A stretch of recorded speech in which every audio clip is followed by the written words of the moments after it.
The laws, they are of great importance for us to live our life correctly. The laws have been given to us by God. And these laws shows us the wisdom, and not just the wisdom, but also the love of God. Because through the laws, God reveals His nature, Himself. From the laws, we come to know who God is, what He is concerned about, what He is passionate about, how He wants us to live our life in such a way that we will reflect His being. So the laws are not just laws, but the laws are actually, you can say, the principles by which God exists, by which we are called to live. So laws, therefore, they are given by God as a gift to us all, so that we too can share in His life and in His love. The laws are never meant to enslave us, not to make us miserable, but to set us free. What do we mean by the laws?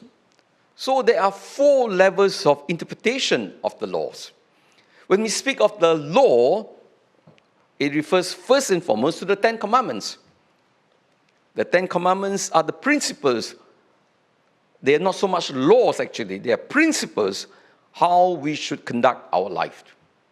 Fundamental principles. So the 10 Commandments, therefore, the 10 principles are very concise.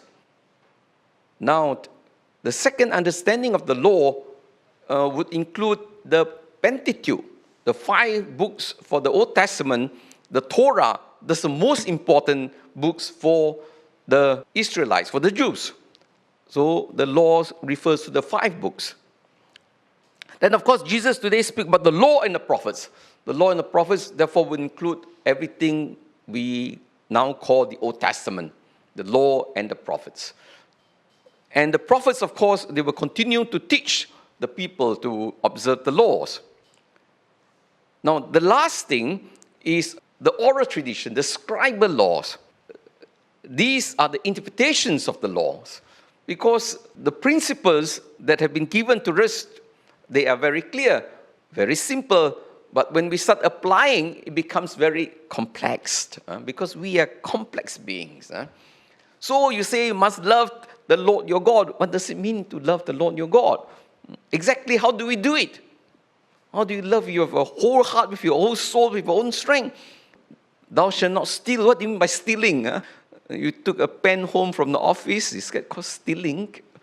On the Sabbath, you're not supposed to work. What do you mean by don't work? Work means what? And this is where disagreement lies. For Jesus, all laws must only serve one purpose. It must be ruled by love and mercy. Very often, the spirit can be lacking. We say now on Sunday must come back for day of obligation, must attend mass. So literally they attend mass. They just go down there, they just sit down there. So technically speaking, the obligation is fulfilled because they are present in the church. But they are not singing, they are not participating. Again, it doesn't mean to say, therefore, that just because you perform the law, you have observed the law, unless the spirit is observed. So there is a tendency, therefore, to think that because we have observed the law, therefore, the demands, so to speak, of God have been fulfilled. But honestly, can we ever fulfill the laws? Love has no limits. No one can ever say to God, or even to your spouse or to your children, I have loved you with everything, to the last ounce of our energy. We still have some for ourselves. Even though we said, we have really shed blood and tears for you. I think the question today is, do we seriously fulfill all the commandments that the Lord asks us to fulfill? But most of us, we are very selective when it comes to observing the commandments. That is the real problem. We choose those commandments that we want to fulfill. We pick and choose those commandments that we think we can do. Those commandments we think are exacting too much from us. We just ignore. That is what the world is saying. We will try to regularize it. We will try to make the commandments fit what we want. euthanasia, abortion, divorce, same-sex union. Because the world has become corrupt. We have become inward-looking. We have gone down the moral slope. So we look at the scriptures, we say, this cannot. So we want to twist and turn so that we feel comfortable. So the question is, are we serious? I think this is the real challenge. The question is, if we pick and select the laws that we think we want to observe, therefore we don't really believe in God. We don't really love Him, in other words. If we truly love God, we want to observe all the laws. Now, whether you can observe the laws or not, that is a different issue now. If you cannot observe, then we recognize our weakness, we ask forgiveness. But it's a different thing from changing the law, making the law easier for us to comply, or rewriting the law. That's a different story, because the laws are from God. We cannot do that. But we can acknowledge our limitations, and then we continue to struggle to be faithful. Because at the end of the day, observance of the law, again, is not something that you will.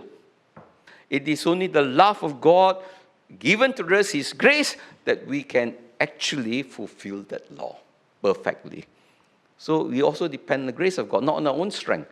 But we need to desire, we need to recognize, and I always remember what St. Augustine always tells us, if you just choose those laws or those truths the Word of God has taught, you are not really believing in the Word of God, you're believing in yourself. When you pick and choose, you believe in yourself. Because the Word of God agrees with you, not because you agree. Whether we agree with the Word of God, not that doesn't matter. God is never asking you to agree with Him. He's not asking, can you please agree? No, I've given you all these things. He says, just obey. You don't have to agree. For me as a bishop, I don't have to agree with what the Bible is saying. But because God says so, we just do it. Because He's God. I'm not God. But if you want God to agree with you, then you're believing yourself. Then you must be God yourself then. I think that is the truth about the world situation today.